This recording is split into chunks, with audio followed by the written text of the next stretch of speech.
तस्वीरें खींचकर फेसबुक पे डालता या इनके इंटरव्यू लेकर यूट्यूब पे रखता। मेरे साथ वही स्थिति है, मगर मेरे पास मोबाइल भी है और मैं तस्वीरें संरक्षित रखूंगी इन स्मृतियों की, जो मुझे आगे सुकून दे। इसके बाद बात करती हूँ जो संस्मरण अक्ष की। रविंद्र कालिया, ममता कालिया और वीरेंद्र यादव और डीपीटी सिंह यानी देवी प्रसाद त्रिपाठी, श्री लाल शुक्ल, इन लोगों ने कथाकार अखिलेश को गढ़ा है। इनके सानिध्य में कथाकार अखिलेश को गढ़ा है। अखिलेश कहते हैं कि स्मृतियाँ काल खंड के घमंड को तोड़ती हैं। सच है कि हम जब स्मृतियों को रचते हैं तो हम वो अपने पीछे की सारी स्थिति को रचते हैं और उस दस्तावेज को एकत्रित करते हैं जो आगे आने वाली पीढ़ी को हमारे सामने हमारे समय को बताने के लिए प्रस्तुत करती है। अखिलेश यह भी कहते हैं कि इन स्मृतियों के कारण हमारे सत्ता पे जो आरूढ़ हैं वो इनको नष्ट करना चाहते हैं, क्योंकि इन्हीं के कारण इनके जो शोषण है, इनके शोषण की स्थिति जो आती है या मजदूरों की जो स्थिति आती है या जिस तरह से ये जनता को बुलावा देते हैं, इन सबको अगर स्मृतियों के माध्यम से उजागर किया जाएगा तो उनकी किलाबंदी या उनकी सत्ता नष्ट होने के या उनसे उतरने के कगार पे रहेगी। तो स्मृतियों को फिलहाल नष्ट किया जा रहा है। आजकल आप देख रहे होंगे कि स्टेशन, शहरों का नाम बदला जा रहा है। ये सब इनके ही कारण है। अखिलेश भूमंडलीकरण में सत्ता के इस भयावह रूप को हमारे सामने रखते हैं। एक और बात है कि कहानी संस्मरण के शुरू में तो अखिलेश ये बात कहते हैं कि स्मृतियाँ मतलब कालखंड मतलब अमर रहती हैं, मगर वहीं दूसरी तरफ संस्मरण के अंत में वो कहते हैं कि पहला समय जो है वो दूसरे समय के आने से मृत्यु हो जाता है, मतलब नष्ट हो जाता है।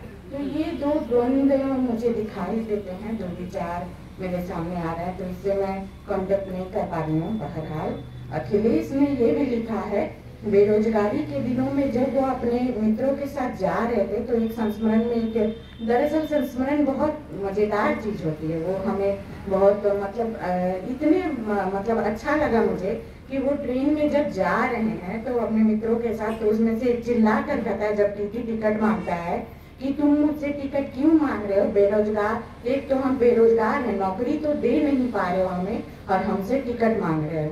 तो ये जो बेरोजगारी की सबसे बड़ी समस्या है, इसको भी अखिलेश ने अपने संस्मरण में लिखा है।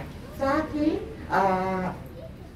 कहना चाहूंगी कि संस्मरण के एंग्री यंग मैन हमारे इस कार्यक्रम में उपस्थित हैं, तो ये हमारे लिए बहुत सौभाग्य की बात है। और उनकी एक एंग्री यंग मैन, उनके स्वभाव के ऊपर ये नाम रखा गया एक चैप्टर का। तो जैसा उसमें लिखा गया है कि वो बिल्कुल साफ मन के होंगे, क्योंकि छोटी छोटी जो अनुयुक्ति बातें हैं उस पर वो गुस्सा करते हैं। और ये भी कहा गया है कि जिस साहित्य में जो सामाजिकता नहीं दिखाई देती है तो वहाँ वे उस साहित्य को पसंद नहीं करते हैं। इसी तरह मुद्रा राक्षस और इनके बीच में जो द्वंद्व चलते रहता है उसको लेकर के बड़ी सुंदर तरीके से बताया है। एक तो मुझे याद आता है कि ये लोग किसी पार्टी में जाते हैं और वहाँ मुद्रा राक्षस और वीरेंद्र यादव एकदम लड़ के एकदम इतने ज्यादा लड़ते हैं कि मुद्रा राक्षस उठ के चले जाते हैं और अखिलेश सोचते हैं अब ये कभी नहीं मिलेंगे, मगर दूसरे दिन वो लोग यात्रा में एक साथ मिलते हुए दिखाई देते हैं। तो ये एक मुझे बहुत मतलब अच्छी बात लगी कि विचारों में जैसे पत्रस का टैग है कि मतभेद हो मगर मन भेद नहीं हो, वो चीज यहाँ चलते रहती है कि विचारों का द्वंद्व होते रहना चाहिए। इसके बाद मैं ये कहना चाहूंगी मुद्रा राक्षस, क्योंकि सीक्वेंस में सबके बारे में आया है। सारे पात्र को मैं नहीं ले सकती, मगर कुछ पात्र जो मुझे बहुत महत्वपूर्ण लगे हैं उसको मैं बताना चाहूंगी। मुद्रा राक्षस जी क्या करते थे कि वो जैसे कि साहित्य में या सुर्खियों में बने रहने के लिए टेंशन क्रिएट करते थे, या मतलब ऐसा करते थे कि ऐसे एक संस्मरण में लिखा है कि ये लोग कॉफी हाउस में बैठे थे और मुद्रा राक्षस आकर बोलते हैं कि मेरे पीछे 2 गुंडे लगे हुए थे।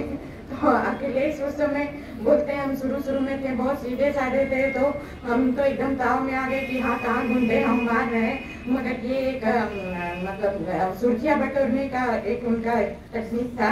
इसके बाद एक और छोटी सी चीज जो मुद्रा राक्षस की थी कि वो जब अपने परिवार से गुस्सा होते थे तो वो क्या करते थे, ये मुझे बहुत अच्छा लगा कि वो जा करके ढेर सारी चीनी खा लेते थे या आधा किलो मिठाई खा लेते थे। तो ये उनका गुस्सा जाहिर करने का तरीका था। तो संस्मरण, ये छोटे मोटे संस्मरण मुझे बहुत अच्छे लगे, मतलब पढ़ के इतना अच्छा लगा मुझे संस्मरण कि मैं क्या कहूँ। और एक बात है कि अखिलेश कहते हैं कि श्रीलाल शुक्ल के बारे में कि वो एकदम ऑफिसरी थे, मगर जब उनके यहाँ चाय पे अखिलेश जाते हैं तो वो बहुत गदगद हो जाते हैं कि मैं इतने नफासत से चाय पिया, बिस्किट खाई और मतलब वापस आया तो उन्हें बहुत उनका रख रखाव अच्छा लगता है और बाद में उनके सबसे मैत्री संबंध हो जाते हैं। एक और चीज है कि अखिलेश जब श्रीलाल शुक्ल के आवास पे जाते रहते हैं तो वहाँ एक उधर से उनका कोई मित्र या कोई दोस्त आता है तो वो कहता है कि आज मैंने पूंजीवाद को पटकनी दे दी। तो अखिलेश कहते कि ऐसा क्या हुआ, तुमने पटकनी कैसे दी? तो वो कहते हैं कि मैंने श्रीलाल शुक्ल के घर पे पीछे कालीन पे मैंने अपने जूते पोंछ आए हैं, इसलिए मैं वहाँ पटकनी दे आया। तो इस तरह से मतलब इतना चुटीले भाषा में और इतने अच्छे संस्मरण लिख रहे हैं कि मुझे बहुत अच्छा लगा। और इसके अलावा मैं क्या कहूँ, बाकी सारे चिट्ठी भी मैंने पढ़ा है, वो भी बहुत अच्छा है। वहाँ सबसे अंत में जो बोला नलिन जी ने कि अंत में जो चिट्ठी रुला देती है कि किसी की चिट्ठी नहीं आती है, और सच में, और उसकी शुरुआत जो होती है तो हंसते हंसते हम लोगों ने सामूहिक पाठ उसका किया है, तो बहुत अच्छा लगा। और इसके आगे मैं क्या कहूँ, आप सभी को